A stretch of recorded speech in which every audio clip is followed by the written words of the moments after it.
Hello, it's September 13th, and I'm Steve Carver, presentation number 1066, and so glad to have you on board tonight. We're going to be talking about how to get a business plan up and running, a business planner, and I'm so happy to have some great entrepreneurs on board with us to suck up the information and see if we can get us a business started, make some money. And what we're all after is more money and less stress. We are sponsored tonight and enabled by the Small Business Center at James Sprunk Community College, and that's in Kenansville, North Carolina. The actual Small Business Center is over in Warsaw. Our director is Joy Wynn. She's on board with us tonight. Thank you for joining us, Joy. I appreciate you being here with us, and invite you to break in anytime and bring some information for us if you'd like, or I have a message. You're always welcome, and always welcome just to sit back and relax and enjoy the program as well. Thank you so much for allowing us to do this for our entrepreneurs. Joy's sidekick is Tanya Braswell. She's the administrative assistant. When you call in, you may get Tanya or Joy on the telephone, but both of them will be glad to help set up an appointment with you to help your business grow and go. So feel free to call them. Two great ladies, two great business ladies, and they're looking forward to serving you any way that they can. Down in Dublin County, you can see on the screen there where the arrow is pointing it out. Great part of the country, beautiful area where they have lots of small industry, lots of business, lots of wineries, lots of chickens and turkeys and pigs. There's a lot going on in Dublin County, so if you ever get a chance to visit through there, check it out. It's a real historical area as well. The Small Business Center is out on Penny Branch Road in Warsaw, so when you go by it, this is what you'll see, and they'll be glad to have you come on in and chat and talk about your business there as well. I am not a lawyer, I'm not a CPA, not a tax advisor. What I am is a fellow that's been in business a long time, some 64 years, lots of different types of businesses, and I'm still very active in business. It's not that I read a book and I'll talk to you about it. I'm doing it every day. Love it. Love doing deals. Love serving people all over the nation. And I look forward to sharing my experiences with you to help you dodge some bullets, so to speak, as we go. Thank you for coming back on board tonight.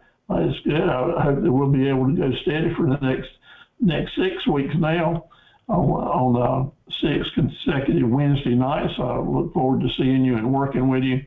I'll guarantee you I'll work hard for you. All you have to do is, if you like, is to take it in and then use the information to your advantage.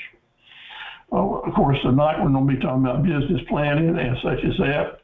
Next week and the week after, we'll jump really headlong into marketing, and finding customers is on the agenda, so that's what we'll be up to. And then after that, we'll have 5 more Wednesday nights where we dive deep into the subjects that's already been predetermined, or if you have some interesting topics that you would really like for us to spend time on, let me know and we'll try to work them into the program. This program is all about helping you, Annette, Casey, and Liz, any way that we can. So if you let us know the topics that you need to be served with, we'll do all we can to work them into this series. You got 5, actually I think it was 7 study guides that came to you today by email. If you're not getting your study guides, please let me know again in the chat board, because I'm determined that you have those before the program starts, so you can print that planner out and at least follow along with us as we go and make notes. So again, you got your number 1066, which is your main talking points. You got the street smarts with the videos, the mission, vision, and promise statement, how to do it. And then what we're going to use tonight is a sample business planner. That'll be one of the things that you'll actually be making notes on tonight. You've got a handout talking about DBAs, how to use doing business ads, very important. The next one gets into pricing. We don't have an actual presentation on pricing in the first 7 presentations, but we do have one, I think is in the very last one, how to price your products, and a very important handout I'm sending to you. And something really special here, Tisha over in Magnolia sent to me a video last week after our presentation with this lady giving really good, easy to understand initial information on what you want to do if you're thinking about forming or starting up an LLC corporation. I really appreciate that, and it's an example of how we all can help each other in the academy process here, because I'll share this in all my classes, a really good presentation. And when I have a chance, I'll take that video myself and make notes from it and give you a script to go along with it. But look at that video that's in your handout. It won't take you about 15 minutes, but it gives you a good insight on what's involved in setting up an LLC. Very happy to share that with you, and thanks again for Tisha for sharing it with us. Let me tell you right now, if you hadn't figured it out already, a small business isn't something that we do for the faint of heart. No, it takes some bravery and patience and a lot of persistence to overcome all the obstacles that will come up before us. So I know that, I appreciate it, I've lived it, and I live it every day. So I understand what y'all will be going through, the good and the bad of it, and that's why I'm so dedicated to try to help you see it through. Operating as our fund named the Academy of Entrepreneurs and Associates, we're all in this for mutual helpfulness, and we're looking forward to helping you go along. As always, my job is to try to motivate you, to get you to go on to the next step, to help you move forward. But I always want you to do it at your own pace. So forgive me if it sounds like I'm stepping on your toes. That's not my intent. My intent is try to get you to get your toes moving so that you can get to your goals, and we can do that. We got some homework challenges. It's time to start doing homework. Several of you are already doing it. One has already completed the first challenge of homework, and I'll share that with you later because it'll help you all see how to do it. So what I'd like for you to do this week is to go ahead and come up with your core values and your mission, vision, and promise statement. Go ahead and do it. Again, you're welcome to copy any of those in the handout, but make the move to dedicate yourself to what your business is going to be and how you're going to run it. Now, I understand that if you hadn't started your business yet, you probably need to wait on this, and that's okay. But you can still do the core values as to what you plan to do, what values you plan to run your business by, so you can do that. I want you to create a list of how you're going to make money. What are you going to be selling? At least 5 marketable profit centers in your business. What are they going to be? And some pricing information. So give that some thought. So even if you haven't started a business and like Annette, you're just thinking about it, go ahead and write down maybe 5 possible businesses that you're warming up to. And last week I sent you a list of 50 businesses. You can start with $100 or less, or whatever kind of suits you. But go ahead and put some possibilities down so we'll have something to work with later on. I want you to have a Facebook page and send the links to me. Now, several of you have already done that, and I appreciate it, and I've responded back to you. And that way I'll be watching what you're doing and help you as we go along. But have you done a business page yet? Have you created a business page yet?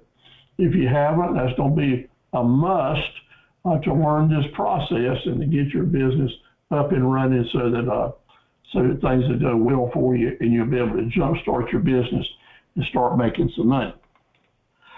I want you to find me. I want you to find Steve Carver on Facebook. And here are the links right there in front of you. So you're able to get those. But find me on Facebook and like me or whatever. Let me know that you're there. Send me a message so that I can connect with you. Number 2, I want you to find my business page, one of my business pages, which is 360 Business. Show me that you can work Facebook, that you can find what you're looking for, and send me a note once you get there. And third, I want you to find my Facebook page for Carver Equipment Company. And there's your link. Why do I want you to do this? It's important, very important, that you know how to set up pages that are linked to your personal page so that you can present your DBAs, your different plans, and different things that you're doing. Remember, we want 5 different ways to make money, and that may mean that we're going to have 5 different Facebook pages for a page for each one of your profit centers. So show me you're able to get there to mine. You'll see how I've done it on several pages, but mainly start becoming familiar with how to surf around and find things on Facebook. And then I want you to find my YouTube channel. And here's the link to it. It's Anthony Stephen Carver at YouTube. Why? Because there you will be able to see all the presentations we've done in the past. You'll be able to see all these different presentations with webinars. You'll be able to see all the 40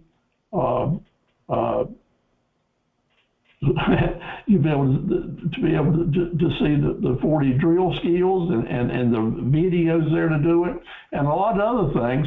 Even some of the people that's been into webinars in the academy, where we worked on some videos from them, and we show those there at our YouTube channel as well. So I want you to see what a YouTube channel looks like. I've got one. And mainly because I want you to be able to have a YouTube channel before we end this series. Because a YouTube channel is a free website for you. It's a free way for you to kick your business off. And it's incredibly powerful to do that. We've had several other folks come on, Darcy and Tisha. So glad to have y'all on board in Canada, and Valerie. Thank y'all for joining in. And Tisha, I was just telling them how much we appreciate you sending us the video about LLCs, and that's been shared with everybody else. So find my YouTube channel, let me know you've been there, click on a couple of YouTubes, subscribe to it. That's what I want you to do, subscribe to my channel, and then as we get your YouTube channels up, we'll all subscribe to it, and all of us be able to help each other move along. So I am so happy. Look here, Darcy just came on board, and I've been looking at some of Darcy's work. She is over in Raleigh. She indicated she's doing some homework for us, and so we're so glad to have Darcy joining our academy this fall and working with us. And I'm really impressed with the information I've seen so far, Darcy. So thank you, and we are really looking forward to working with you. The Florist, how about that? What a neat title. That's the name of her new business, and it looks like it's all about arranging and selling some really beautiful stuff. And the key now, of course, is to learn how to market it so that customers can find you and buy from you and such as that. And thanks for sharing so far. Looking forward to getting a lot more information for you. Pamela Allen has a great plan, a dream. Her business is called P&P Farms over in Rose Hill, where she wants to grow small animals and plants and have a sustainable small farm business where people will come and buy organic foods and things from her right on the farm. Several other folks are doing that in the Warsaw, Kenansville, Turkey area. I know it will work. They're doing quite well with it. And so I'm looking forward to seeing Pamela grow her business as well. Hey, Valerie. Valerie's with us tonight. She is working hard with her transportation business for people who need handicapped services primarily, doing a great job in growing it and looking forward to continuing to work with you. Thank you so much, Valerie, for your continued help and support. Her business is called Golden Point Transit. So if you are going to the Wilmington area and you need some transportation service down there, here's the phone number to call, because she's a great lady, got a great service, and they help you do anything related to transporting around the Wilmington, all the way down to Myrtle Beach, up to Raleigh, up to Morehead City, if you need private transportation, especially if someone needs wheelchair accommodations or special accommodations, give her a call and talk about it.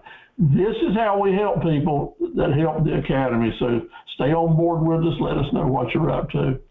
Latifa at Beulaville has sent me a nice email telling me about herself. I'm looking forward to learning more about what her business is going to be. Tisha's hanging in there with us every week. Thank you, Tisha, for all that you do. Looking forward to watching your business grow. Casey is with us tonight. Thank you so much, Casey, for sharing some information with me. The more information you send our way, the more we can promote your business and help you do it better as well. So, Featherbee Apicary, how about that? I've got to learn what that's all about. So here's a challenge to you, Casey. I want you to send me an email that explains what these words are and the nature of your business and kind of an introduction to what your business will be and what are you going to have to sell. So that's an email I need to get from you so I can better represent you. I really like your logo. Well done, and I'm sure there's some meaning in there, and I'm looking forward to learning it. Hey, Annette, there she is. Annette's been with us now 2 in a row, and going steady with the whole crowd here. Looking forward to working with you down in Chicopee. Once you decide what business you're going to go for, do it. Most of y'all are really close to the Small Business Center there in Warsaw, so really let me encourage you to make an appointment to go over and talk with Joy.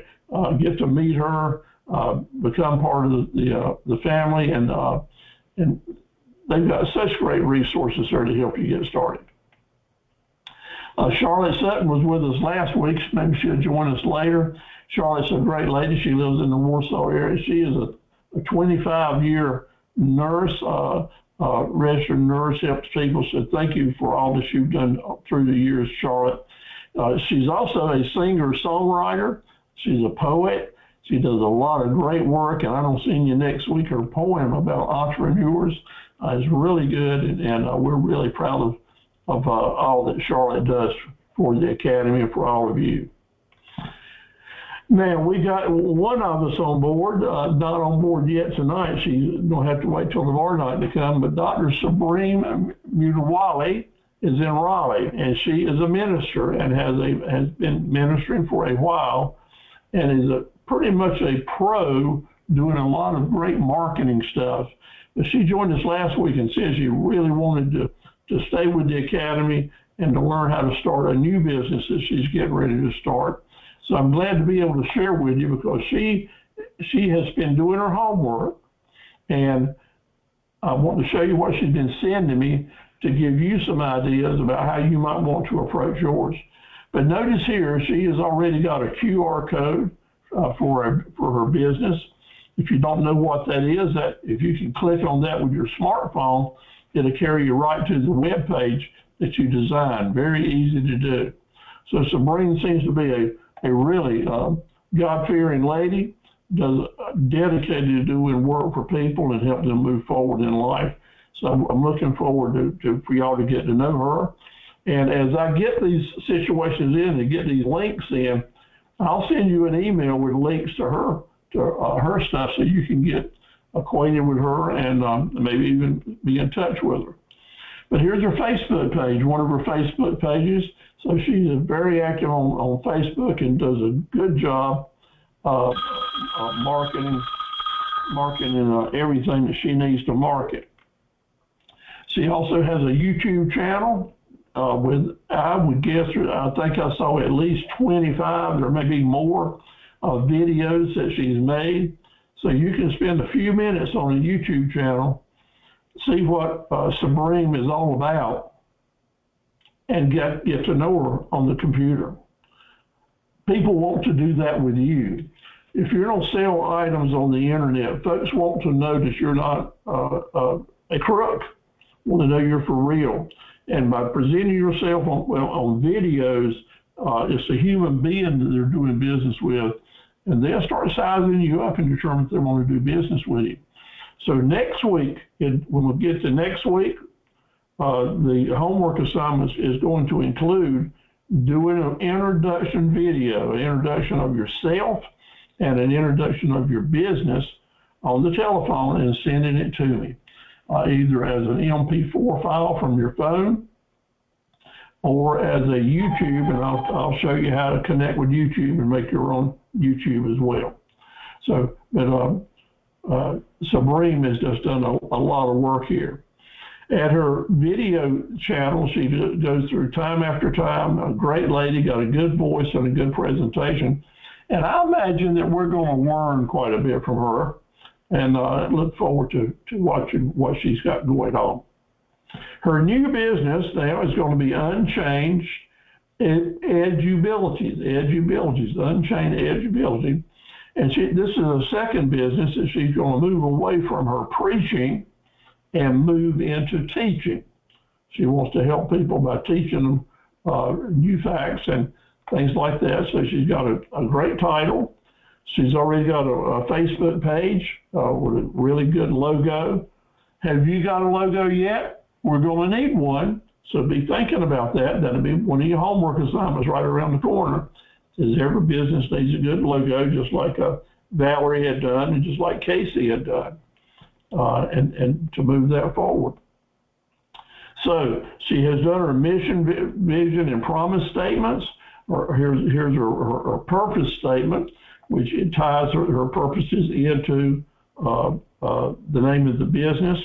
I'll send you, again, links and copies of all this in a separate email so that you can get to see what Supreme is up to. She's listed down her core values, which are basic but very strong, indicate where she wants to go into her business.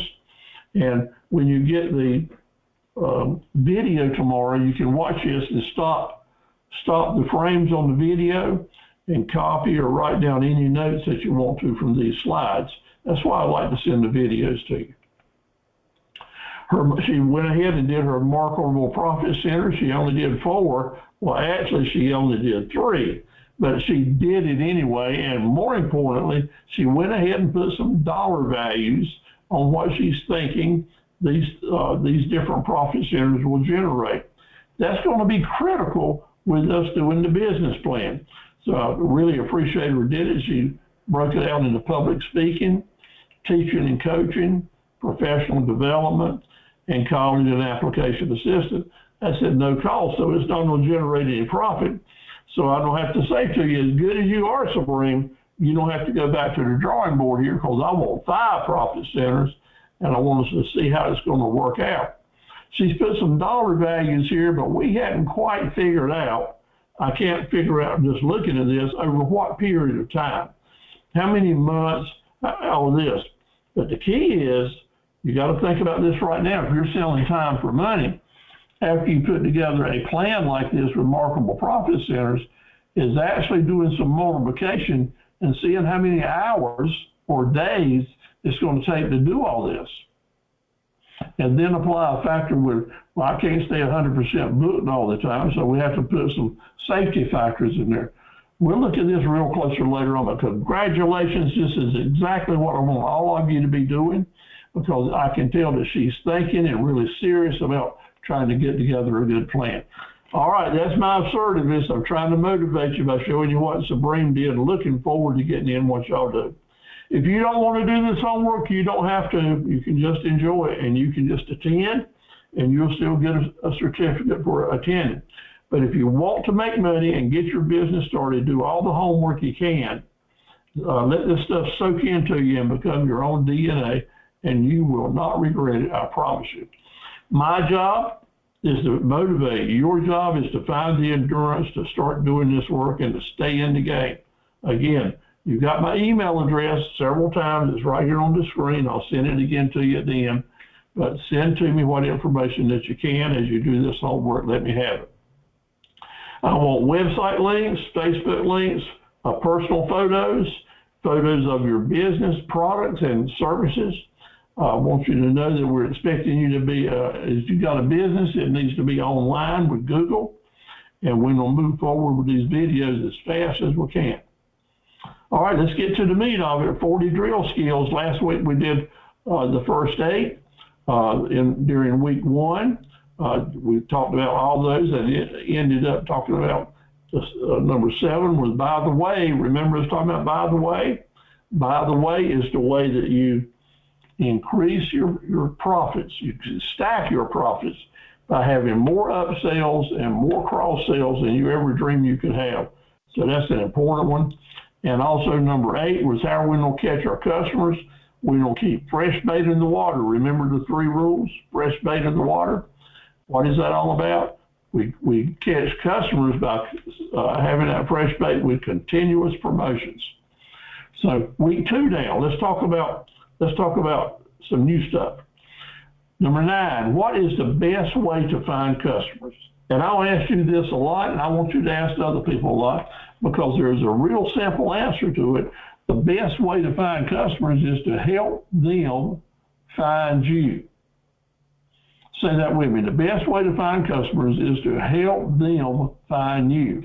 Our objective is to learn how to bring the customers to us, not us have to go out everywhere and grab them. That takes a lot more work than just having them come to us like a magnet. Help them find you. Our business can't be all things to all people, but what? However, it must be everything to some people. Your business must be everything to some people, and they will become your raving fan customers. They will. Now, next week, I don't promise you, I don't teach you how to create raving fan customers. It'll be $1 million lesson. Please do not plan to pay off long-term debts with your short-term cash flow. Do not plan to pay off long-term debts with short-term cash flow. Why? Because you'll go broke very quickly. You'll go out of business. Why? A lot of people, especially entrepreneurs, inexperienced entrepreneurs, get into debt, have it set up for a long time. Your payments maybe 60 months or 72 months. But as soon as you get into business and you start making some money, you build up a little reserve, you got a tendency to try to pay that debt off. It's human nature.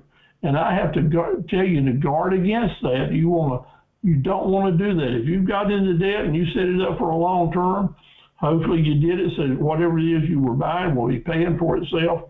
Because it's more important, well, it's just as important that you have some reserve cash or some money reserves in some way to offset unexpected expenses or to be able to take advantage of deals that come along. So don't pay off long-term debts with short-term cash flow. What's the difference in marketing and advertising? 2 words that we use back and forth almost any way we want to, but there is a difference as it relates to what we're doing in this Academy series. I want you to think about marketing as the long time, the big picture. Year after year, day after day, month after month, year after year, 20 years down the road. This is the type of money that we'll spend to make our business familiar with our customers all the time. So if they ever hear about this thing that you're selling, they don't think of your business. It's so that you become a familiar part of the community and of the clientele that you want to serve. We'll spend our money differently to do that. Advertising is really important too. And your advertising budget is a piece of the marketing pie. It's a piece of the marketing pie. So your marketing budget will always be larger than your advertising budget. Advertising, the way I want us to consider it for the next 6 weeks, is this is money we're going to spend targeting certain products and customer groups. No, we're not planning specifically where we want this money to go and who we want it to go to sell what item. That's the difference. Targeted advertising versus marketing for the long term and the big picture. Number 13, who is your strongest, biggest, meanest competitor? The answer is you and your distractions. The distractions we have in our life, if we don't get them under control and learn to set priorities to move forward with our business plan, it won't ever happen. So I'm going to repeat this to you. It's one of your 40 drill skills. You always need to know when you feel like you're overloaded, people are coming at you from everywhere with different things, but you got some things you got to do. Be ready to take care of those things. Remember, the hint I gave you was when you wake up in the morning, think about 3 things that you really want to get done related to your business today and do it before lunch. Other phone calls, other things that are coming in, just put them aside. Say, I'll get to it after lunch, after I do these three things. And if you determine yourself to reach your priorities, it'll make a major difference in all your days here to come. Some days you will be able to get them all done. Some days you'll be able to get 6 or 8 things done. Some days you won't get any of them done. But if you got that plan and you're working on it in the long term, it's going to make you a much more productive and successful entrepreneur. Learn to set those priorities and see them through. That's what number 14 is. How do you find that competitor, that competition? Set and achieve your priorities. Fair market value, FMV, is a phrase that maybe you have never heard of and have no idea what it means. But as of tonight, I'm going to tell you, it will be a part of your business life as long as you're in business, provided you remember it and use it. Fair market value is this. There are all kinds of prices that people will throw at you. Advertised prices, TV prices, manufacturer's prices, MSRP, discount, wholesale, whatever they want to call it, it's a different price. And there's no law that says you can't put a price on something and name it something. But there's one value, there's one price that is the law, and that is fair market value. And it has everything to do with your ability to buy low and sell high. Everything to do with you having a constant gauge on how you're doing on this product or in this pricing situation. How does someone determine what fair market value is, and who is it that asks for that? Well, judges ask for that in divorce court or when they're settling an estate or trying to determine how much loss someone had in an insurance claim. Because I might say that my vehicle is worth $50,000. That's what it was worth to me. But someone else might say it wasn't worth $20,000 because it was real old, and they don't take into consideration I spent a lot of money on it. And another person might say it's worth $4,000 because it doesn't have a title with it. Everybody's giving their honest opinion and their price, and they're all legal, okay to do that. But the judge isn't going to settle for that. The law's not going to settle for it. They want a fair market value. And the way that is achieved is, the definition is, the fair market value of something is the price in terms of the money that a property will bring on the open market to a willing seller and a willing buyer. Neither one of them are under any pressure to buy or to sell. But both of them are fully informed about this market and what it's worth. And when those two individuals, under no pressure, establish a price, that can be the fair market price. You're going to need to know what the fair market price is on everything that you buy. You want to know the fair market price on everything that you sell. And with this definition, you can determine that as you go along. So when you're out negotiating, buying products for your business or trying to determine how much to charge for your service, through your surveys and your good knowledge of business, you will know where fair market is. Why? Because our objective, and old Steve-O here is here to tell you, you'll have a good business when you learn to always purchase things below fair market value and to sell those things above fair market value. You will always have a profit margin in there for you. If, however, you go out and you buy something above fair market value, you're going to have a hard time selling it at any profit. At any profit. And indeed, if you are selling your items below fair market value, and there's not a real good reason to, I'm telling you, you're giving your money away. Just because of your error, not knowing FMV.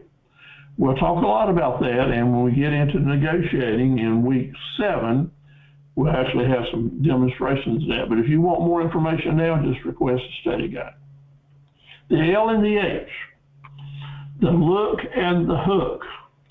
The look and the hook is a type of advertising strategy that will help you save money and not waste money on your advertising. The look is how good an ad looks, so that people will spend time to read it and get the message. It has to look good to do that. So I was really impressed with some of Sabrina's work that she sent out. The hook is a call to action. That's having something in that ad that makes people want to call you up now, call you up within the next week and do the deal. And that is so important because that's going to let you know if your ad is working or not.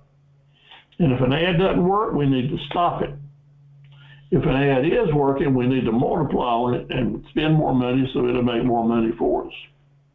I always like to use this line, I want you to be the best hooker in the county now, the best hooker that ever came along when it comes to look and hook advertising, because that call to action is making money for you. It's helping people respond to your ads. And it's also, if they don't respond, it's telling you to stop running that kind of ad and don't waste your money. So you got your homework assignments, watch these drill skills, do the best you can, spend some time on it, use a smartphone and go ahead and think about making a 20-second video introducing you and your business, and then we'll figure out how to download it on YouTube and keep working on your 5 marketable profit centers. Then you'll be able to take what you know tonight about the business plan and go forward with it. So, business plans, we hear a lot about them. And I want to tell you, sometimes you have to be in business 2 or 3 years before you can really write a good plan. Because everything that we're going to be doing before you get into business is guesswork. We're going to guess at your profit centers and how much money you can make on them. And we're going to guess on what your costs are going to be. And then we're going to subtract that guesswork cost from that guesswork income to come up with what's left. So I make it sound like maybe there's no use in doing it if it's all guesswork, but that's exactly opposite. It is ultimately important to do it because we're going to use good sound logic, and you're going to use good sound logic and learn a lot about what you're actually thinking about buying and selling through the process of doing a business plan. And then we'll look at it, see how it works, see if it indeed looks like black ink at the bottom. And you may come up with it and submit it to Joy or to me, and we may look at it and say, sorry, this needs to go back and we need to revisit some areas here. We've got some questions about it. And you know what just happened? One of two things. You were really disappointed because we told you that and threw your hands up and said, oh, to hell with it. Or you were really excited that you got some good insight to how you can improve your business plan to make it profitable and go forward and be a sustainable business. We're always going to think about the positive because every business plan has to be changed along all the time. Things are changing. We're making our plans change so we can stay viable in the marketplace. So just keep that in mind. Really, really important. Now, what I say for the rest of this presentation is really important, and you, as any business person, entrepreneur, need to know it. So if I'm going too fast or it's just not rhyming with you, it's just not sinking in, making sense, I am sorry. Because I hate to go to classes where people talk over your head or try to use big words and just show you how smart they are. That's not my objective. Our objective is try to present these facts that are so important that you understand how important they are and grab it. Yeah. So a lot of you will be hearing these words for the first time, and I know how tough it is to comprehend. So this is a time that I really want to be frank with you, just like I was talking with my children. If you don't get it tonight, watch the video tomorrow. If you still want to get some more of it, join us again tomorrow night. I'll be doing the same thing. And if you want to, join us again Tuesday night. We'll do the same thing again. Stay with it till you own this concept about how to put a business plan together, because all through your business life, you'll be not only starting businesses, but you'll be adding profit centers. And these strategies and tips apply to every new profit center that you'll add as long as you have a business in the future. And I'm excited about sharing it with you. I know that it's true, and I know that it works, and so many people have said that through the years. So let's get on with it. 10 steps we're going to be going through. What is the business plan? Why have it? Why do you want a planner with goals and mileposts? What are the models? We're going to have income models and expense models, and we're going to learn to connect those models so we'll have a business plan. We're connecting the dots here, always connecting those dots. We'll talk about how to write a structured business plan, as if you were at college or putting together a really huge business. I'll give you some details on that. I'll mention business ownership and stock, how that's important to your planning, startup funds, the things that you can do to build confidence, and also the things that you must know about believing and trusting in yourself and in your plan. So that's kind of a summary of where we're headed to. So why have a business plan? Mainly to avoid pitfalls and unexpected expenses. Just that simple. But next is to give you a roadmap to where your business is going and how long it's going to take you to get there. And as we go, how much money are we going to take in and spend? Hopefully that business plan, when this tells us what's left, is going to be exactly how much our goals are to make. We're going to try to build a plan for your business, not just for somebody out in the sky, but for yours personally, so that we take in consideration the time you have to give to it, the timeline you have for it, what you really expect out of it, what you really hope for goal-wise, and see if it comes together in a nice recipe to end up with what we're wanting to see on the table. That's why we want a business plan. The business plan is always going to tell us what's left. So when I ask you, why do we want a business plan? It's because you want to know what's left. All right, this will be one of your quiz questions at the end of the series. We want black ink. Black ink means you're being profitable. If we've got red ink, that means we spent more money than we took in. And if we end up with red ink, what are we going to do? We're not going to throw our plan away. No, and a lot of people do that. Now we're going to go back to the plan and see what we need to do with these profit centers to add more, to make more money with them, or to cut expenses. But one way or the other, we're going to try to figure out a way to end up with black ink at the bottom line on your business plan. And we want that what's left to be the goal that you're shooting for. So I want us to have, and you will have, a pre-planner. A pre-planner, that is an item that was going to tell you what the goals are on the calendar. So as you're doing these exercises, you'll be using just sheets of paper. If you want to do it that way, that's what I suggest. So you can use your eraser on them and see how it adds up. You'll have one page that's going to be very, very important, and that's your calendar. And I've sent you a sample one of those. All you got to do is arrange that calendar the way you want to at your pace. But if you are hoping to get your business up and running in 6 months, the calendar I sent you is based on 6 months. And then after we go through with that, I'll talk to you about have a different sheet of paper, a different page for each model that we're going to do in your business plan. And we'll have models that are about income, and we'll have models that are about expenses. At the end of the day, we'll plug them all together, add them up, and we'll know what's left. We'll keep it real simple. Using this strategy, you'll be able to make changes in this business plan and see how they affect your bottom line very easily and without a lot of stress. Now, what I don't want you to do is hear the word business plan or planner and get real sick, because there is a dreaded disease that people get when we move into this subject area. I'm aware of it. I've seen it happen for years. It used to happen to me. And that disease is analysis paralysis. Analysis paralysis. That's when you get all cross-eyed and your brain starts going in circles and you just say, man, this is making me sick. I got to get away from this. We're not going to catch analysis paralysis with this type plan. That's why I broke it down the way that I have. And I hope that you enjoy it and understand it. And if you don't, hang with it. We'll certainly get it to you.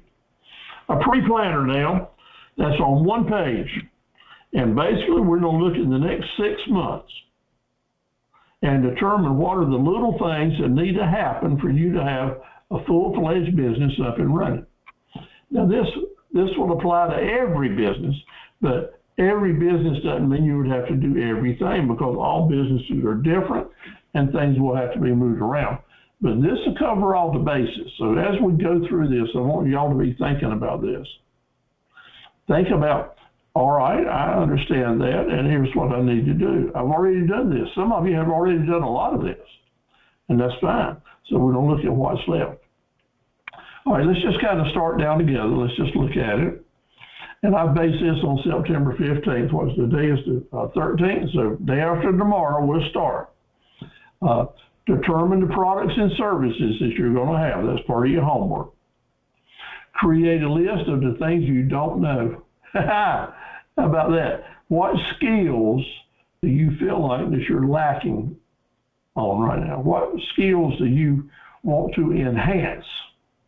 That's important, because when you share that with me and with Joey, then we'll know better how we need to rearrange our topics, spend more time on certain things, or Joey may even determine that she wants to do some webinars on that particular subject. That's how we come up with these topics. So what skills or what items do you really want us to focus on and help you learn? So important. And now let's create a menu of prices and details. Just like Sabrina had said to us, what will your menu look like of what you want to sell? And I know that some of you are just moving along now and aren't quite ready to talk in certain terms, but use your imagination as if you were 6 months down the road, and let's see where your thoughts go with it. This is going to be a must to make our business plan work. Then during the next 30 days, say starting 30 days from now in October, we're going to take this menu of products and services, and after you have heard tonight's presentation and next week, start picking out targeted customer groups that will be the most likely people to buy your products. And when we know who those customer groups are, and we'll do that through surveying markets and giving it serious consideration, then we'll have a good idea on how to do that marketing campaign, things that will work for you that might not work for someone else, because you'll have different types of customers for your products. But we'll figure out a way to get those customers by using your marketing budget and not waste money. That's why we do this. By now, you'll be ready to have a handle on, if you know what your products are and where your current customers are, it'll be time for you to start making a list of your startup costs. There's no problem with you going and making that list now, because it's always going to be changing. All these lists, I want you to write it down and email me a copy of them. Let me see them. I'll keep it confidential. Joy, keep it confidential if you want me to send them to her. In the third month, it's time, if things are running along, for you to think about where you're going to put your money. And you'll want a checking account in your company name, a business checking account.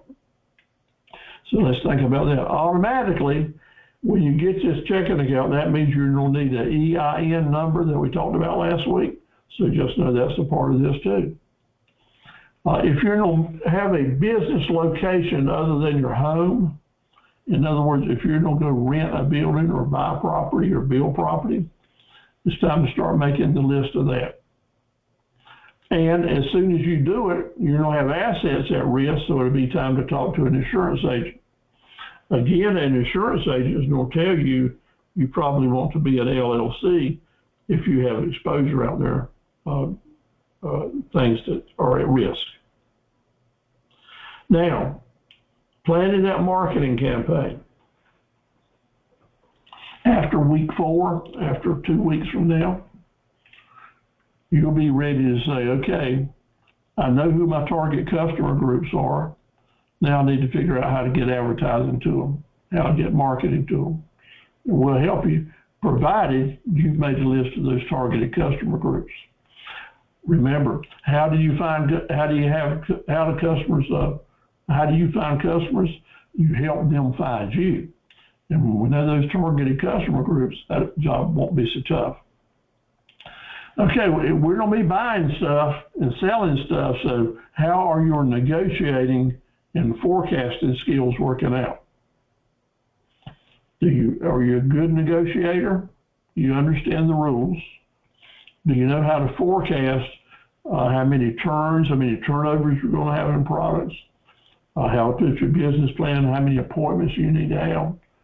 That's what we want to talk about, and we'll be doing that tonight, actually. But for forecasting and negotiating, we'll get to that big time in week 6 and 7, and I can send you study guides before then if you want to be reading up about it. Okay, starting in that 4th month, we want customers, so let's start marketing. Let's start sending our information out and getting our location prepared. If we need furniture and fixtures, time to do that. But we always want to make sure that we hadn't spent any money on a new location without checking the codes, the zoning codes. We hadn't put up any signs without making sure that they're are legal. And we haven't bought or paid any payments on any property until we've had the fire inspection done on it and to know what ramifications are, to know how many bathrooms you need or how much space, because when a building changes hands, when a business changes hands, then that means you come under the new codes that have been enacted since that business started. As long as the business stays in the same name and keeps running, it has Godfather clauses that protects it. But if it's new, you got to bring the building up to the new specs. Excuse me, had to let you on there.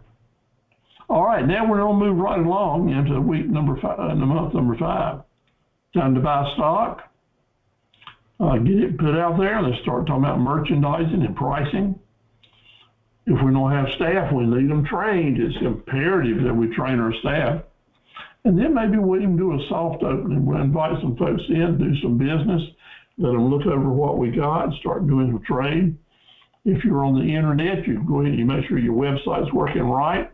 You hadn't sent out any big marketing money yet, but you're inviting people to come in and do business, because what you don't want to do is to have a grand opening and have a flood of customers who learn how ill prepared you are and leave unhappy.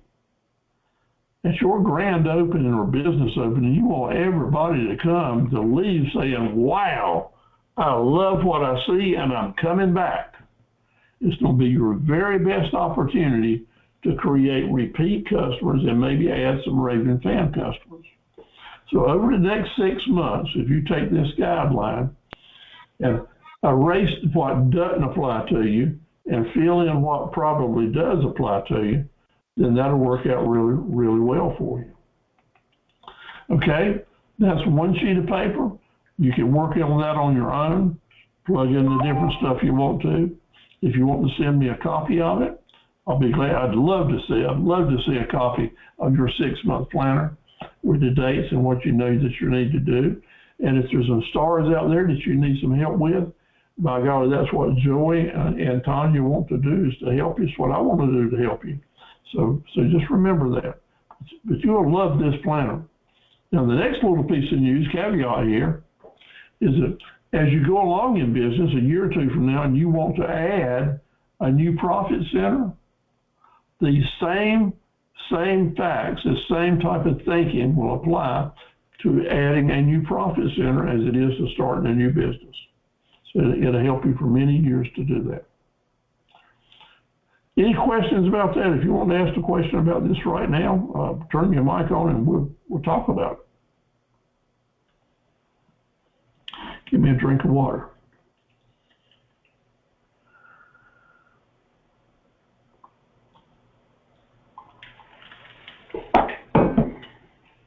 All right, we're going to move forward now into the models and business plan. For every type of expense and every type of income, we will create a model, the income model and expense model, where we look at what we're going to do and determine how much it's going to sell for, how many we can probably sell during a certain period of time, and how much it will probably cost us. And when we look at that individual piece at the end of the process, we're going to have a good idea on how much margin, how much money we will have left over with this particular model. Then we're going to take all of our income models and plug them in like Lego blocks to our business plan and add them up. At the end of that, we will have an amount of money which is going to be our income during that period of time. Yep, that's how we're going to do it. Also, we're going to take all of our expense items, different type of items, we're going to group them and add up how much our utilities are going to be, how much our insurance is going to be, how much our salary and wages will be, how much our transportation costs, how much our monthly payments is on debt, how much our rent. Each one of those items will have a different model, a different sheet of paper to do that, and that will represent another Lego block that on the right-hand side, we'll plug that in. That's our red ink items. The income items are our black ink items, and do that.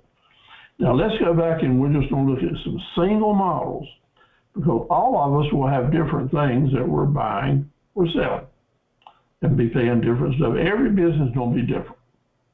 But creating these models, real simple, real easy to use, and we'll do that. So this is a sample page that you would have to get started with a different model, just a blank page, but we know what information we need. It's the income model. What are we selling? What will it sell for? About how many do we think we can sell during a certain period of time? And about how much it's going to cost us and what will be left at the end of the period of time. I suggest that as you're doing this, you use a 6-month model. Now, I know you're guessing, and if you don't have a clue, then we can talk to you. Joy and I can talk to you and give you, say, well, let's plug this number in and see if it's realistic. And go from there, we'll come up with how much money you're probably going to bring in. So here's what it's going to look like. And then we're going to, at the bottom of that page, we're going to take our revenue estimates and subtract our expense estimates, and we're going to know what's left. But what do we call this what's left number here? Revenue, profit, margin, deposits, earnings, could be any of those. But now, for our purposes in this teaching class, we're going to call it margin. So what's left is margin. It's not the profit for our business, because we got to put together the plan before we end up with anything we'll call profit. Okay? So let's do that. So one of the greatest small businesses that people can get into, if it suits them, is selling used cars. Used automobiles is a good business. I've got a number of friends that have done it for years and have a very successful business life. Got a good customer base. They've learned all the small points, and they have stayed in business for 50 years and still at it, and they've probably passed the business on to their children. So let's use that as an example, because it's fairly easy to understand how it works. Used cars start at people going to an auction. There's all kinds of auctions around in Wilmington and in Kenley, in Greensboro, in Lumberton. all kinds of car auctions that people will go to usually once or twice a month. Brand new car dealers go to these because that's where they sell the used cars they take in on trade and look at other items to buy used cars to carry to their lots. And used car dealing is the real profit in a new car dealership, so it's an important part of their business. So let's talk about how this works. The auctioneers are up here selling the cars come around through here, just like my cursor's going. You're just driving them through. There's a TV show on one of the cable channels that showed the car auctions going through. The buyers are up here in the stands, and the brokers are down here close to them, looking at the cars as they go by. And of course, they have already looked at these cars back in the warehouse, so they've already got in their mind what they're going to bid when it rolls through. So let's talk about that. They buy the cars at the auction, then bring them back to the used car lot, fancy them up, wash them up, put a price tag on them, and then go from there. Well, I want to tell you that in the used car market, if you're a used car dealer, the very most popular car that's in the market today is a car selling for $6,000. That's a second starter car or a second car for a family. It's the car that you might buy for the new driver, the teenager that's just getting their license. If you're just moving from walking to driving, this is lots of times the first car for customers that are just coming into the country or just getting into standing on their feet so they can move forward. But a $6,000 car is usually affordable monthly wise if you got a job to go for it. And a used car dealer, an average used car dealer in a middle to larger size town, will sell 90 of these cars over a 6-month period, 15 cars a month. That's not very many for a dealer. But look here, if he sells 90 cars in that 6-month period, that's $540,000. $540,000, $500,000. You see right here that if you've got good volume and a good high ticket item, remember that large ticket item, the money can add up to big dollars. And the higher the ticket, the more opportunity you have to make more profit. Now he knows when he goes to that auction that he's not going to pay about $4,000 for that car. He's going to automatically build in his fair market value, knowing that the fair market value on what he's buying is probably right at $5,900, $5,800. And he's going to sell it for at least $6,000 and probably more. So he'll bid on that car up to $4,000 and quit. He won't go any higher because he knows what the averages are. You will learn to do that. And if he buys 90 cars so he can sell them, he'll spend $360,000. $360,000. That's how much it cost him. Now let's take the 360 from the 540, and what's left? $180,000 in a 6-month period on one style of car.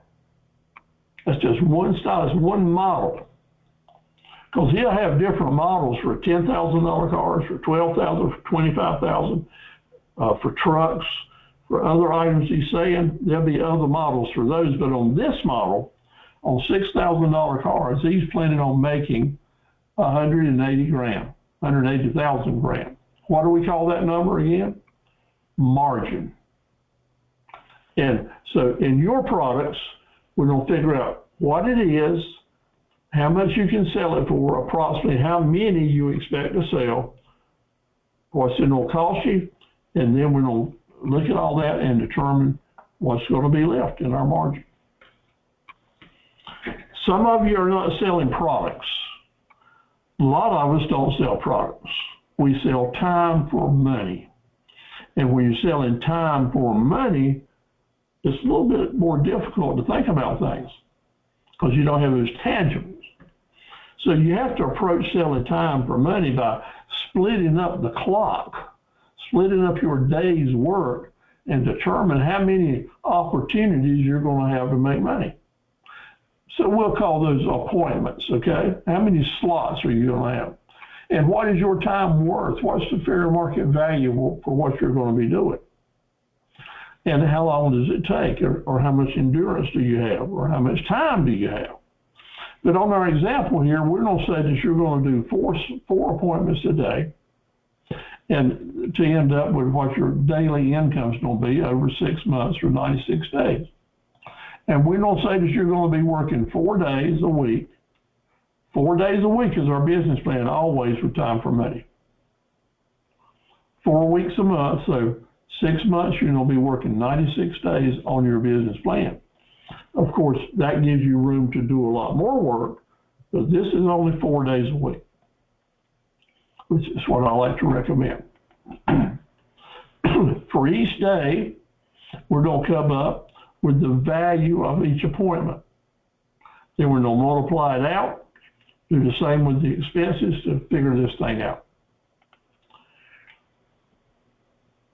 What are your estimated income, estimated expenses? What's left will be margin.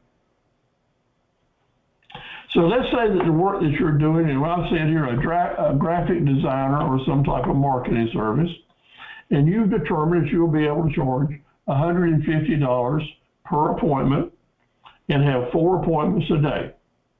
So your daily revenue income will be $600 based on 4 appointments at $150 each. Over 96 days, 6 months, you'll bring in $57,600. Now, I hope your eyes are getting bigger, because a lot of people just don't realize how much money you can bring in. It's big numbers. And it's important that we have a good idea on how much is going to be going out so we can determine what's left. So in this example, you have determined that your daily costs are $200 a day. That's what you figure your daily cost is. 96 days, that means you'll spend $19,200 to earn $57,600. How about that? So what does all that carry us to? That means over that 6 month period, the what's left here is $38,400. That's pretty good income. But what it does here is to say that while I was bringing in a lot of money, it's costing me a lot to do it, and all I have left is $38,400 for 6 months. But when you multiply that times 2, that's close to $80,000. That may be a lot more or a lot less than you're shooting for, and right now is the time for you to determine that. And right now is the time for you to determine, if I don't make this, then I need to add some profit centers. I need to add some profit centers, like selling products or additional services, or bring someone in to work with me so I can increase my revenue. But these numbers aren't going to lie. So if you're selling time for money, this is very important for you.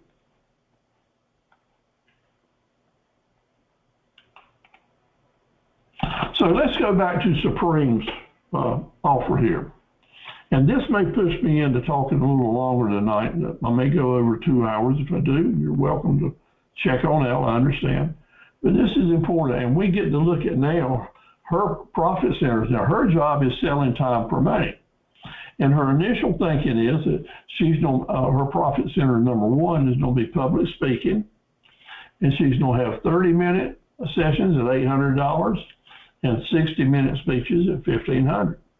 Now, she is already an accomplished minister, and indeed this may be right in line with what she can charge and start doing it automatically. But I'm going to suggest to her that we're going to call this 2 profit centers, one for 30 minutes and one for 60 minutes. Estimate how many engagements she will have during that period of time, and then we'll be able to take it on out to see what the total estimated income is. Her second profit center was for teaching and coaching, and she was going to offer in 3 different groups: 5-hour sessions, 14-hour sessions, and 21-hour sessions. No, that's the number of sessions. And they were going to bring in lots of money with some big ticket items. I'm going to suggest to her that these need to be 3 separate profit centers, 3 separate marketing profit centers, so she can give estimates on how many each one of them she thinks she'll have. And this is all guesswork, and after a couple of years, she'll be able to adjust the number to a realistic what's really happening. But I congratulate her on putting values on them and helping us get a starting place. Wherever you start, we're going to be able to refine it and make it better. So already with these different things, we've got 6 or 8 profit centers she's working on. Number 3, she's offering a profit center. It's called personal development. And I'm thinking this will be workshops, because she said it was workshops. And I don't know if each person attending that's going to create $350, or if she's planning on 10 people at $35 a piece. So that needs to be defined. But this here again, this is 3 more models. 3 more models, because at some point in time, all these may be doing good, and she'll leave them all in her business plan, or maybe she wants to pull one out. And lastly, she sent to us the thing that said college and scholarship applications, and she's not going to charge for that. Well, that's mighty sweet of you, Sabrina, but if you're not going to charge for it, it's not going to be a profit center. That'll be something you put over in your marketing plan about what you're providing to folks, or in your vision and mission statement. So we're going to go back here, though. And now think with me. We've got all these profit centers, Sabrina. Are you going to have time to do all of them? Because in the analysis point of how much you're going to do, we're going to need to multiply all these out and just see what is real and what may work and what will not work. And that's the value of doing a business plan like this. Because I got a feeling that these numbers are probably right on target, but maybe she's not going to be able to have time to do all this herself and have a life. That's what gets us in entrepreneurship. We have to look at our great plans and see if it will really fit in the schedule that we're living. So I really love doing this, and by God, Sabrina's gone the extra mile. I want y'all to do the same thing. Take a good look at it, and we'll go forward. We're going to take these models now, expenses. We're going to take them all the way on the line, expenses, and other things you have to consider is driving time, how much gas is costing you. Even if you're selling time for money, there can be lots of expenses that you have to take into play. Valerie's with us tonight and working on her business plans through the years, and it's always changing. The gas prices are changing and time restraints are changing. Doing your business plan can get quite complicated when you're dealing with car insurances and travel time and car repairs or people standing you up. Lots of variables that have to be plugged in. So every plan will be a little different, and we'll take different things into consideration. Here's just a simple way that someone in Valerie's business would look at it. You have to do a lot of thinking about what your time is worth, what your car time is worth, the value of the travel, and work it out. So whatever the business is, you can work out a business plan to make it work for you. It'll get down to the point that you'll think about, well, how many trips do I need to do a day to stay in business? And it will take you a while to determine that, because you'll be able to actually put the pencil on it and determine, well, if I do 2 trips a day that generate $449, I can earn $872. But to earn that $872 at $125 a piece, I'll have to do 7 trips.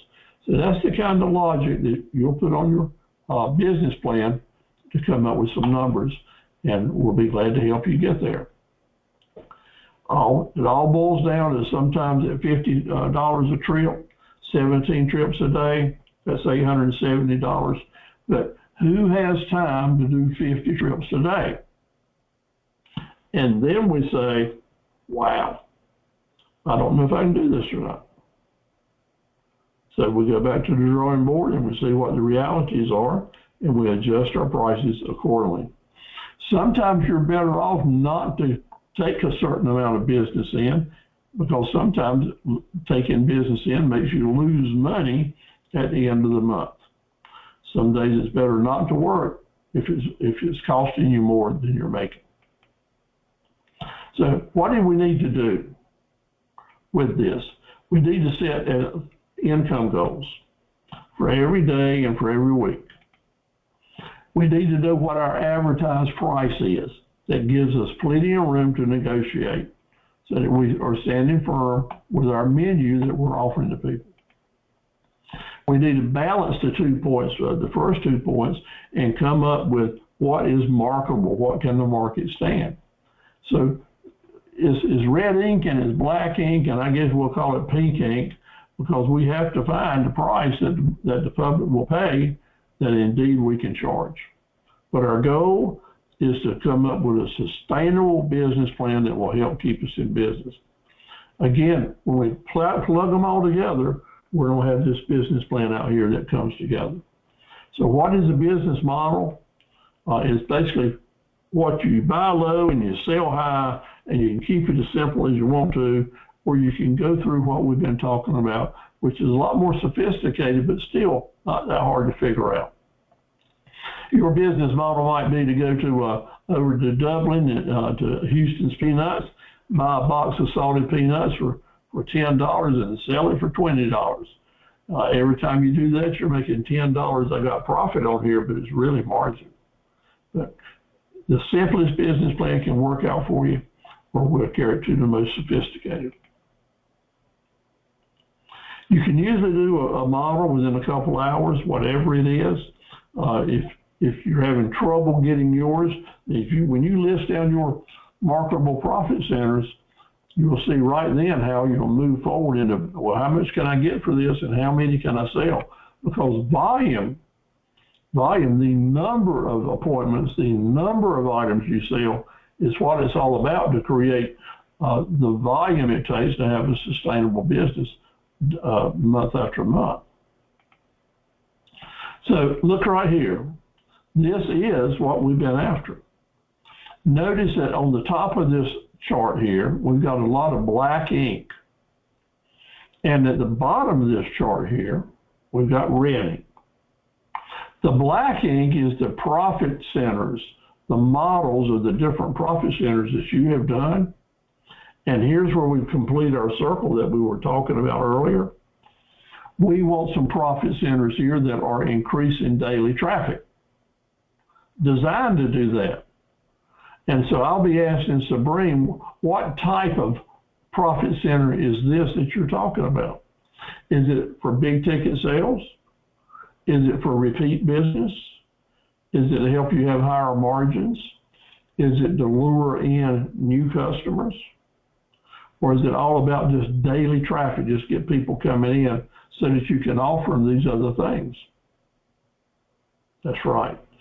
Your profit centers that you choose, we will label them, are they number 1, number 2, or number 3? And if you don't have a number 1 or a number 2 or number 3, we're going to go back to the drawing board because you don't need them. Okay? So we're going to plug in those margins that were left at the bottom of the page over here on this right-hand line. All that being black ink, that's money coming in. Plus down here, we're going to think about any other. We're going to add those up, and that'll go right here on this line. And then if we borrowed some money or we bought some money into the business that we're going to have to pay back, and here's where I'll say, any money that you're investing in your business, you are loaning to your business. And I want you to keep a real accurate record of money that you loan to your business. Because when the business gets up and running and it starts making money on its own, it can pay you back that money. And when it pays you back, that'll be interest-free to you and tax-free to you. Now, the company will have to pay you interest as well. And that interest that's coming to you would be taxable, but it'll be a write-off for the company.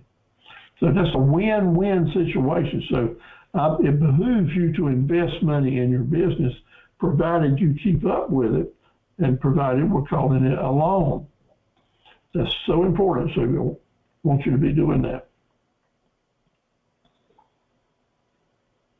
So that's all our black ink. Now the red ink is all these models that we talked about earlier the different types of things that was going to cost us money, in addition to that for our overhead, including our debt payments. And we're going to subtract that estimated expenses from our estimated income, and we'll have what's left.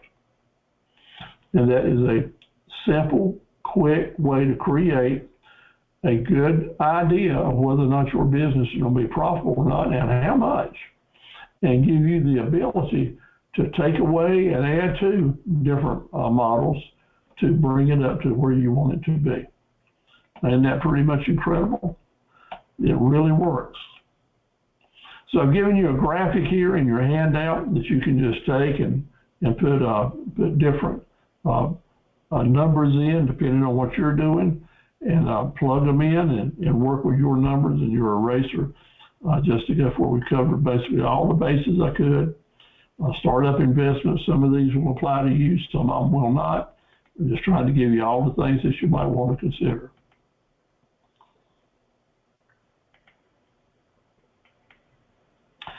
Again, what are we after? What's left? So let's get started now.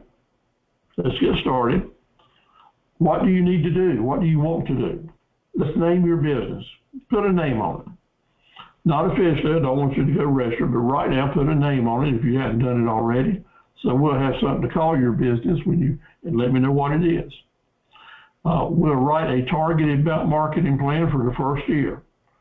You don't need to do that till a couple of weeks from now, but we'll start on it, but be thinking about that. With something to do. If you don't have an internet presence, you need to hire a webmaster to help you design a website, and that's going to run into some money. So I'm going to tell you right now, if you hadn't already did it, you're operating on a tight budget, let's wait on that until we get your YouTube channel up and your My Business on Google up and your Facebook pages up, because all those items aren't going to cost you anything, and really build the information that you're building, that you'll be putting on these pages. Once you have them up and running, then it's going to be a lot easier to start your website, because you can take information off these other things that you put together for your webmaster to do, and that'll save you a lot of money. But we got lots of people that can help you do that. I'll say to you, if it doesn't cost you anything to have a website up and running, it's probably no good. If you have got a website already and you've had it for a while, I want to ask you, are you making money with it?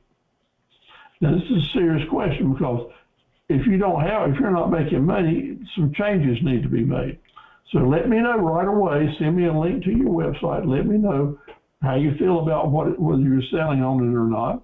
We'll talk about it, and we'll certainly work real hard on changing that, and especially during week 4.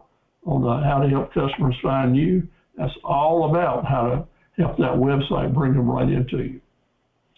Now, I owe it to you, if you were going to a big college, taking real serious, expensive classes on business plan, they're going to tell you at any college in the world that there's 7 essential sections to a business plan. And I'm covering them here tonight, knowing in my heart that none of you are going to have a business that all these will apply to in detail, but all of you need to know this, because at some point in time, some of it may come in real handy to you. But every business plan, a sophisticated plan, is going to have 7 sections to it, named just the way I'm telling you. The first section is the executive summary. In every business plan, what that does is a preview of what the business is about. I like to call it an appetizer. It's the first thing in a business plan, but it's the last part that you write. But I like to call it an advertiser. Like when a new movie is coming out, they have trailers on TV that tell you a little bit about it to get you interested. That's what an executive summary is supposed to do. On your business plan, let's just get that name, your business name. If you don't have a domain, let's come up with a website domain name. I'd like for you to go ahead and plug in a number, a dollars and cents number, either for the goals that you want the company to sell, the goals you want the company to make, how much income you personally want to end up with, and over what period of time. We need that number so you can see if the business plan is doing what you want it to. And I'd like for you to be honest with yourself and plug in about how many hours per week or per period of time did this income goal was set that you plan to put into it. And then we'll have a real reckoning. Because if you tell me you want to work over the 6-month period 1,000 hours, but that line above it for the income goal is $100,000. That's not bad, revenues. Then I'm going to be able to say without even thinking, well, that's good, because every hour that you're working, you're going to need to be generating $1,000. Work $1,000, you want to raise $100,000. It's right on your back, as much as ear, that you need to be generating $1,000. Then the business plan is taking a whole lot more importance for you, because that's where we're going to learn how to do that. See if it can be done. Okay? Company description, you'll just describe out all the legal stuff about your business, give a brief history and such as that, and talk about different corporations if you're going to a sophisticated business plan. But basically what I want you to do is to give me 2 or 3 sentences on what the nature of your business is going to be. Just kind of introduce it to me and to other people. Part number 3 is about selling and time for money. Basically, that's going to just be giving details on what you're going to be up to and what's left, what's going to be left, your targeted margins and profit at the end. That's what the business plan wants to do. Always keep it simple. Stay close to your relevant of your cost and your estimated other expenses. We call that the CODB, cost of doing business. We don't estimate our gross sales. Again, what we're after is trying to figure out what's going to be left. If what's left is black ink, we're going to roll on. But if it's red ink, we got some choices. We can add more profit centers. We can change our margins. We can reduce expenses, or we can recalculate everything. That's the beauty of this type of plan. When you're figuring your estimated startup expenses or goals, you can lay it all out very easily to come up with what your plans are. Let's say somebody comes up to you and says, I got a proposition for you. If you'll buy a truck and a trailer, I'll provide you $305,000 worth of business next year. Wow.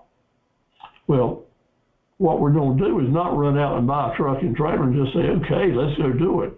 You know, do your homework and to figure out what the fair market values are and what your costs are. And in most businesses, by talking to people that have been there and done that and doing the right kind of research, talking with Joy and me and other advisors, we'll be able to help you figure out what chances there are that you will make a good profit or lose your butt. Because that $305,000 sounds real good. It's like that fellow's always said, you know, it just sounded real good at the time, but we're not going to take that and run with it. We're going to do our homework and make sure that you can make money at it at the end of the day. Sometimes your startup expenses will look not too bad. Like if you were going to start a trucking company and you wanted to buy a truck and a trailer, before you could put it on the road, you would probably have to take out of pocket $13,000 to get started. Yeah, big figure there is $8,500 for insurance, because that's going to depend on your credit and your driving history. It could be that high or it could be less. But at any rate, what I'm trying to say is your startup costs can just keep multiplying, and you need to think about it before you actually make a commitment and jump in the game.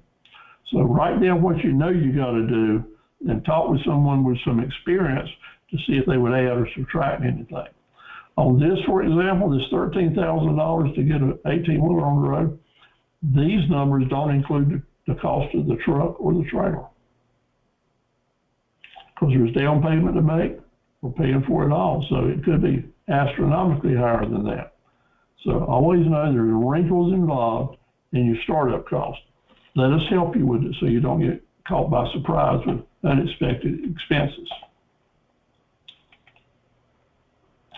Remember what the plan is going to look like?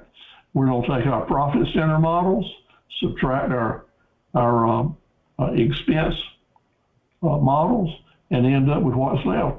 And that's basically what the business plan is doing for us.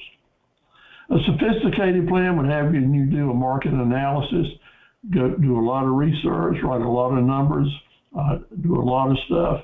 What I want you to do is just tell me about the market.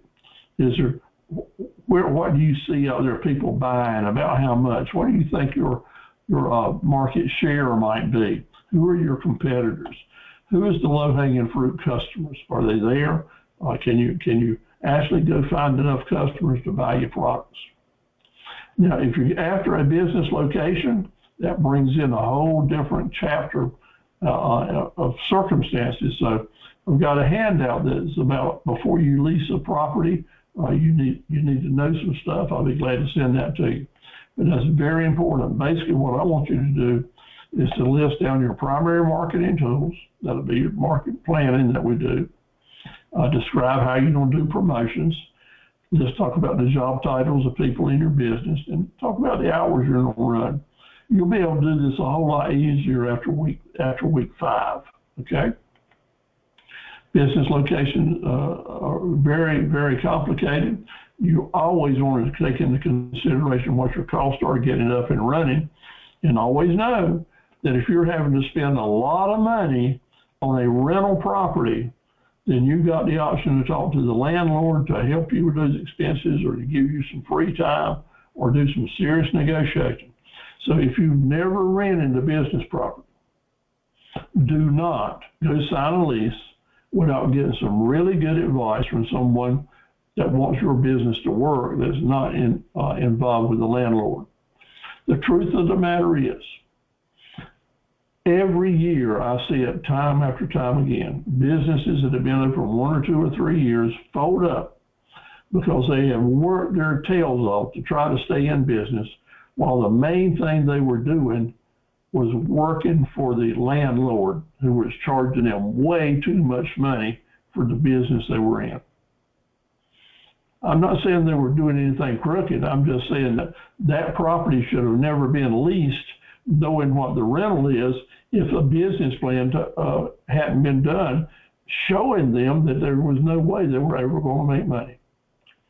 You can start an eatery, a small sandwich shop, and get into it and get started maybe for, if you're providing your own equipment, for maybe $50,000 minimum. And in the first 3 months, you'll spend another 50 grand on labor and materials and such as that, buying food.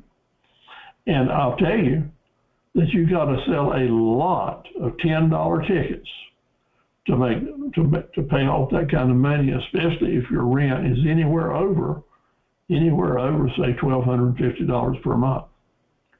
And I see a lot of rents in eateries up into $3,000 to $5,000 a month. And I know right now that I don't know how much money they've got to get started, but whenever it runs out in 6, 8 months or 2 years, that place is going to be gone. And someone's lost around $500,000 in several years of their life and their investment. So let's don't go there. When you start renting a building, you know darn well that your business plan is going to have some money left there for you. Organizational team and a sophisticated plan can get real complicated with job titles and descriptions and such as that. Basically, what I want you to know is who's going to be in business with you. If you don't have investors, tell us a little bit about them, not necessarily their name, just kind of a profile, what the money is going to look like. If you don't have managers or directors helping you, advisors, list them down, not by name, but by basically experience and what they can do for you. Folks want to see that you're getting good advice. If you're going to be borrowing money or spending a lot of money, everybody's going to want to see a lot of records. So just know that's coming, usually 5 years. And they're going to want to see 5 years of tax returns, at least 3.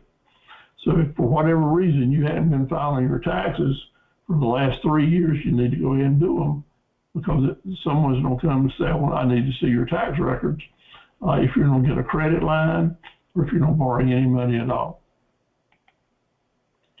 So starting today, here's what we need to build towards. Enhance your self-confidence. Know that you can do what's got to be done. And I was already seeing that in a lot of you, and we can build on that self-confidence the more you know. Self-assurance is, by God, just to give you good, solid foundation to know you're on solid ground. And we're talking about how to do that. And the sheer fact that you're here, second, part 2, planning on going forward, I know for sure you're going to get there. Organizational skills and leadership skills, they will come, and we have some good material we can help you with that. Stay enthusiastic. That's a real important key. Excuse me. Throat's getting dry.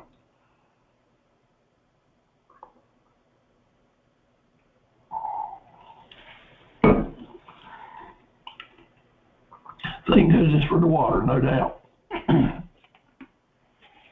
Okay, let's wrap it up. Are you waiting for things to get just right? Don't keep waiting. Things are perfect right now. As perfect as they get. They're never actually real perfect, but interest is reasonably low. Business is good. You're in an area of the world where entrepreneurship is alive and well. So I can really encourage you from that standpoint. If you've got a good plan going on, you're going to be just fine. Believe and trust in yourself. Believe and trust in yourself. It's going to be all up to you. Always be ready to accept the challenges and the obstacles, but keep a good team of people around you. So go ahead and get started. Take that chance. The more you get started, the earlier, the stronger you're going to be. I want to tell you thank you so much for your attendance tonight. I'll look forward to seeing you tomorrow night and Tuesday if you want to, and next Wednesday night. You're welcome as many times as you want to come. Let me see that homework coming on in now, okay? We need to see that work coming back in. Thank you so much. Let's turn our mics on. I'll be glad to talk with you about any questions that you have, any comments about our class or anything else. So turn your mics on. Let's have a little chat. Thank you very much.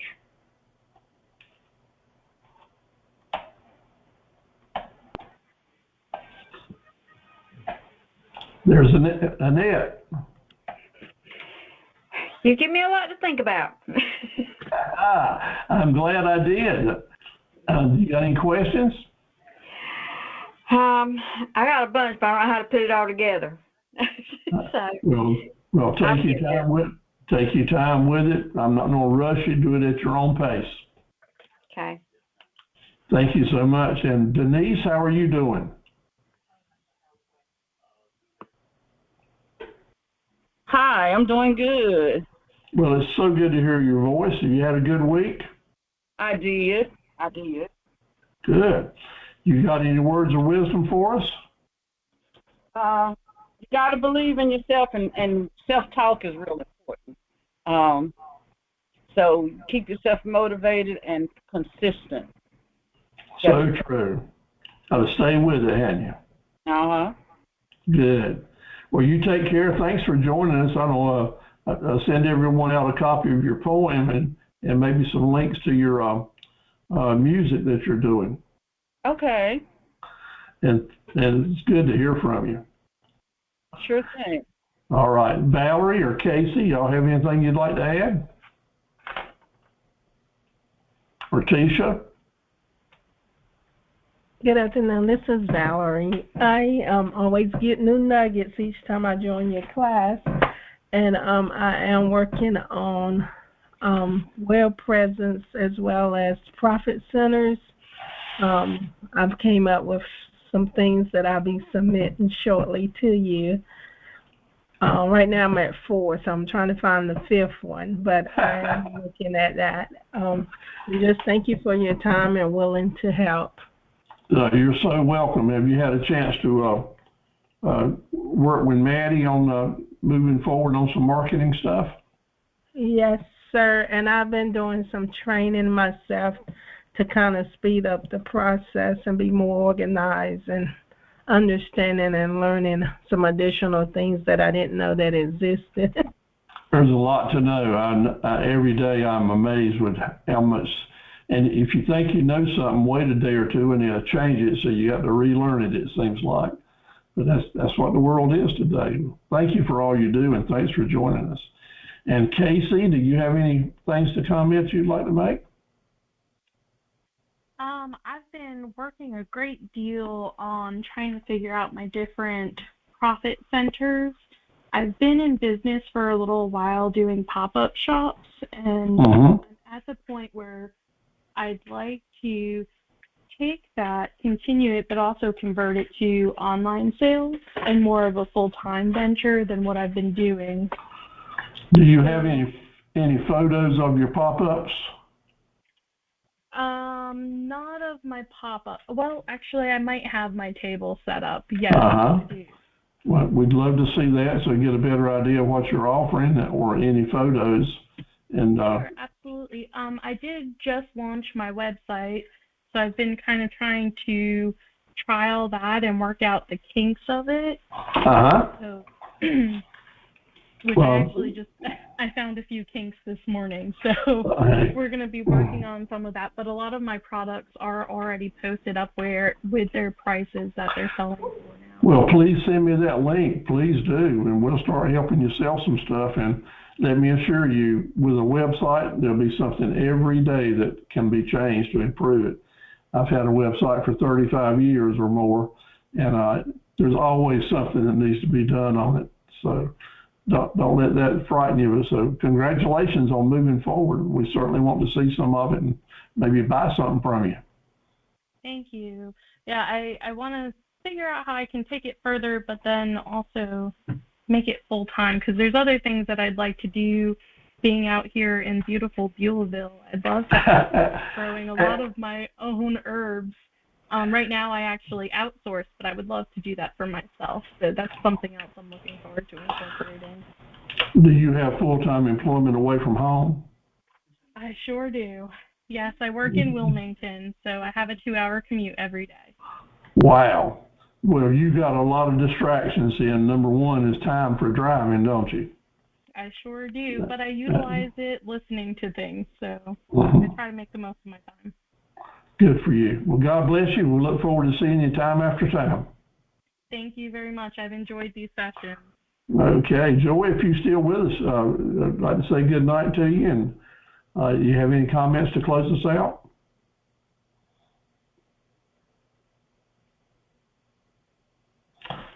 She may have left her mic. Well, good night, everybody. God bless you and your family and your business. Let's look forward to moving it forward. This has been a great sharing.